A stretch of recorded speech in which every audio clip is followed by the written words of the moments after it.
सोचिए, अगर ऋग्वेद ने हमें ज्ञान दिया तो क्या अगला कदम सिर्फ जानना ही था? नहीं, ज्ञान तब तक अधूरा है जब तक वो कर्म में न उतरे। और यहीं से शुरू होता है यजुर्वेद। यजुर्वेद को कर्म वेद कहा गया है, यानी ऐसा वेद जो हमें कर्तव्य और यज्ञ का मार्ग बताता है। यजु शब्द का अर्थ है यज्ञ करना, यानी निस्वार्थ भाव से कर्म करना। पर यज्ञ का मतलब केवल अग्नि में आहुति देना नहीं है।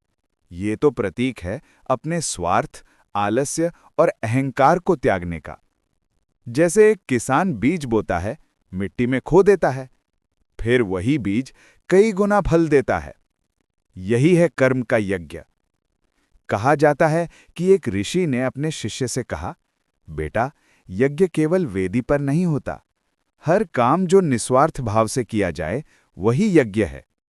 जब माता अपने बच्चे को प्रेम से भोजन कराती है, वो भी यज्ञ है। जब कोई अपने समाज की सेवा करता है, वो भी यज्ञ है। इसलिए यजुर्वेद कहता है, कर्म ही पूजा है। यजुर्वेद हमें बताता है कि सच्चा धर्म सिर्फ पूजा पाठ में नहीं, बल्कि अपने कर्तव्यों को ईमानदारी से निभाने में है। ये हमें सिखाता है कि दुनिया बदलने से पहले खुद को बदलो और हर कर्म को ईश्वर अर्पण मानो।